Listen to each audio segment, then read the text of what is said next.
किसी अनाम कवि ने कहा है कि तेरे वादे पर है मुझे पूरा भरोसा, तेरे नियत पर एतबार नहीं। मैं हूं अभिषेक कुमार सिंह, हाजिर हूं आपके बीच एक खास मुद्दे पर चर्चा करने की। और आज की चर्चा का विषय है धनबाद में बिजली के नाम पर राजनीति। जी हाँ, विशुद्ध रूप से राजनीति। इसलिए राजनीति की बात मैं कह रहा हूं क्योंकि धनबाद में पिछले कुछ दिनों से या कहें कि कुछ महीनों से लगातार बिजली संकट गहराती जा रही है। और इस मुद्दे पर इस वक्त में पक्ष और विपक्ष दोनों तरफ से जमकर राजनीति हो रही है। मुद्दा यह है कि बिजली जो है धनबाद सहित आसपास के ये कमांड एरिया में डीवीसी के द्वारा मिलती है और डीवीसी केंद्र सरकार के अधीन है। दूसरी ओर धनबाद में बिजली सप्लाई का काम जो है वो झारखंड बिजली वितरण निगम लिमिटेड यानी जेबीबीएनएल करती है। अब सवाल यह है कि आम जनता को सीधे तौर पर वास्ता जेबीबीएनएल से पड़ता है क्योंकि बिजली वो देती है तो बिल भी हम उसको भुगतान करते हैं और डीवीसी से जेबीबीएनएल बिजली खरीदती है। दोनों के बीच में बकाया का मामला काफ़ी अरसे पुराना है। मतलब ये कह सकते हैं कि ये तकरीबन 20 साल पुराना ये बकाये का झगड़ा है और ये कभी भी अगर कहें तो हजारों करोड़ों का मामला रहा है। रघुवर सरकार में नहीं, पिछले रघुवर सरकार में ये तकरीबन 6000 करोड़ के आसपास था।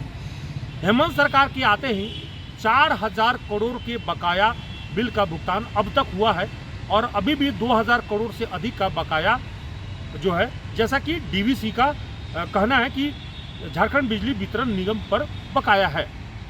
अब इस भुगतान को लेकर डीवीसी ने एक तरीका निकाला और वो तरीका है कि हम इतना ज़्यादा लगातार लोड शेडिंग करेंगे, बिजली कटौती करेंगे कि परेशान होकर आम जनता जो है विरोध करेगी और सरकार पर दबाव बनाएगी और हमारा बकाया भुगतान होगा। मामला डीवीसी और जेबीबीएनएल के बीच का ये झगड़ा है।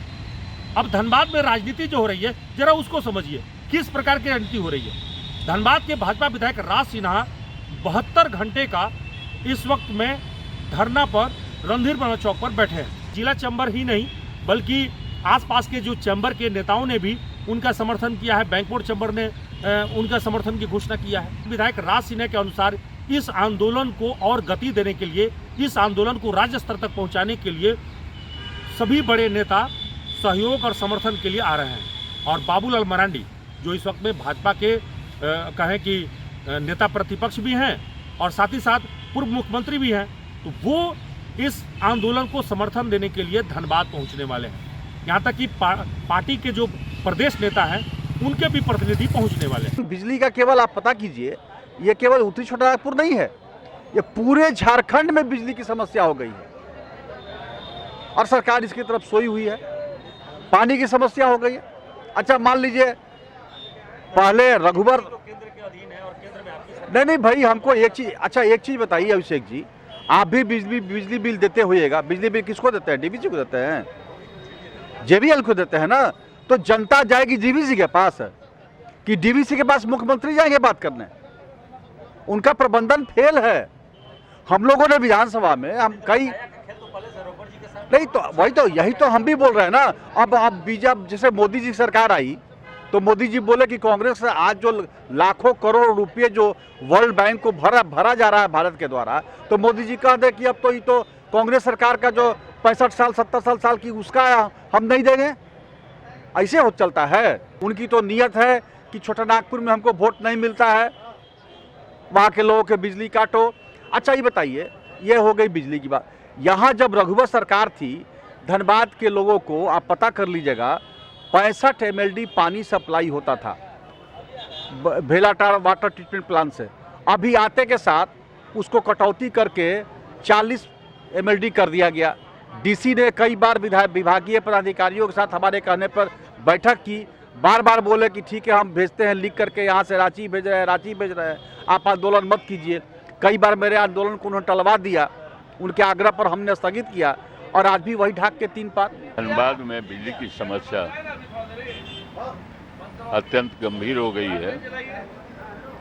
लोगों को 12-14 घंटा तक प्रतिदिन बिजली उपलब्ध नहीं होता है और जिस समय पीक पीरियड रहता है, आवश्यकता रहती है, सुबह का समय, शाम का समय, उस समय बिजली गायब हो जाती है और जिसके कारण पानी की भी समस्या, क्योंकि पंपिंग नहीं हो पाता है और पानी की समस्या, रात में सोने के बाद बिजली की उपलब्धता रहती है, जिसका जाड़ा में कोई आवश्यकता नहीं है, क्योंकि जाड़ा में न पंखा चलाना है न एसी चलाना है।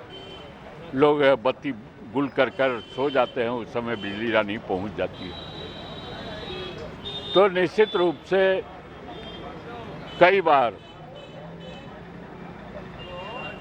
हम लोग भी, हमारे माननीय विधायक जी भी और media, social media, print media, सबके माध्यम से बिजली की समस्या सरकार के सामने रखी जा रही है।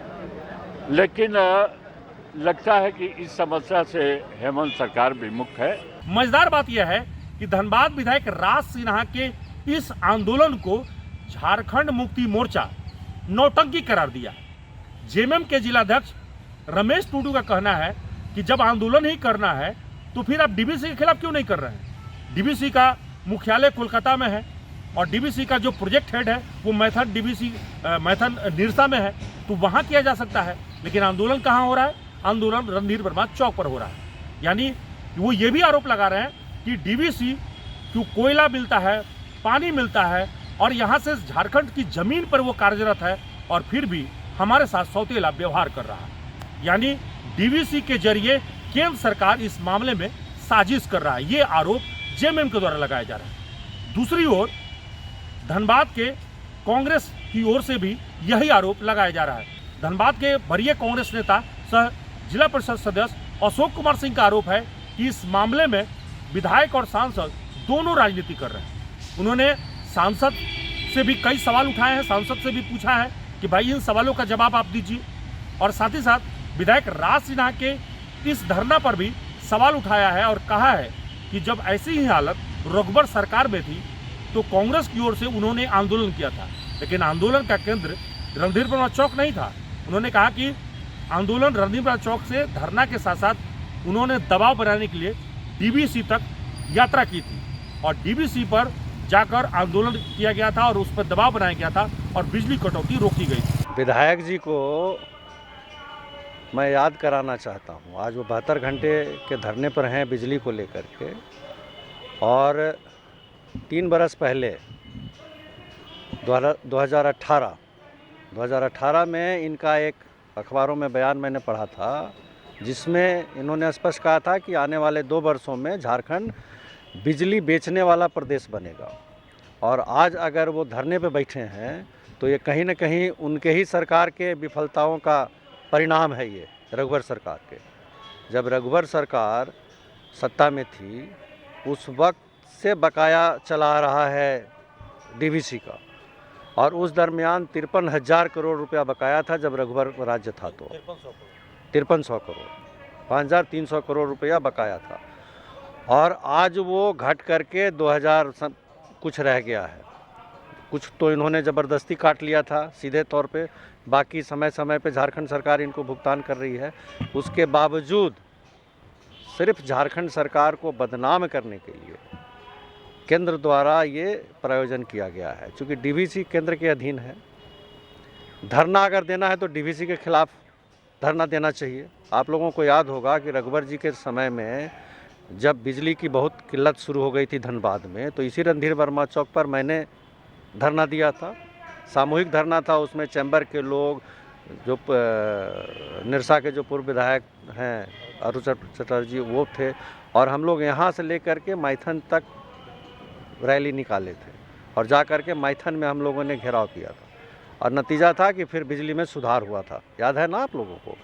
तो आज अगर विधायक जी को सचमुच में 72 घंटे का धरना देना है तो मैं तो इनसे आह्वान करता हूं कि वो आगे बढ़ें, मेरे साथ चलें, और डीवीसी के जो पदाधिकारी वहां बैठे हैं 24 घंटा बिजली का लाभ उठा रहे हैं, उनके घरों में ताला बंद करें, उनका बिजली कनेक्शन का काटें। धनबाद के जनता को ये क्यों परेशान किया जा रहा है केंद्र के द्वारा? अब जरा इस मसले का एक दूसरा पहलू देखिए। धनबाद में जो डीवीसी के द्वारा बिजली कटौती की जा रही है वो बिजली कटौती किस तरीके से हो रही है। लोड शेडिंग के हिसाब से अगर देखिए तो धनबाद में इस वक्त में 280 मेगावाट बिजली की जरूरत है, और एक बार डीवीसी जब कटौती भी कर रहा है तो एक साथ पूरे जिले की बिजली कटौती कर रहा है। मतलब चाह कर भी झारखंड बिजली वितरण निगम लिमिटेड अलग अलग बिजली नहीं दे सकता है। जब कटौती होती है तो एक साथ होती है, और बिजली जब आती है तो एक साथ आती है। तो हर बार जब लोड शेडिंग होती है तो दिक्कत तो बढ़ेगी, और ये 50% से ज़्यादा की हो गई है। मतलब कभी कभी तो 60% से ज़्यादा हो गई है। तो ऐसे में ये कटौती भारी पड़ रही है आम लोगों के लिए, और इसीलिए लोगों की रातों की नींद और दिन का चैन जो है वो छीन गया है। दूसरी बड़ी बात यह है कि डीवीसी और जेबीवीएनएल के बीच में जो भी समस्या है उस समस्या को दूर करने के लिए वो चाहे तो टेबल टॉक कर सकते हैं, बकाया का भुगतान वो आराम से एक दूसरे से बातचीत से कर सकते हैं। लेकिन एक जो है संस्थान जनता को टॉर्चर देकर इस अपनी समस्या का निदान खोज रहा है, तो दूसरी ओर यहाँ पर सभी दलों के नेता बयानबाजी करके और अलग अलग तरीके से राजनीति करके समस्या का समाधान खोज रहे हैं, जबकि इसका समाधान टेबल पर है और इसका समाधान आसानी से वार्ता के जरिए हो सकता है। अपनी अपनी राजनीति छोड़कर अगर मिल बैठकर और सभी लोग एक साथ इस मामले पर कोई ठोस कदम उठाएं और डीवीसी के कमांड एरिया में जो बिजली कटौती हो रही है उससे निजात पाया जा सकता है। अब कुल मिलाकर हम इतना ही कह सकते हैं कि क्या कहूँ कहा नहीं जाता और कहे बिना रहा भी नहीं जाता। सहयोगी निकुंज के साथ Abhishek Kumar, the News Post, Dhanbad.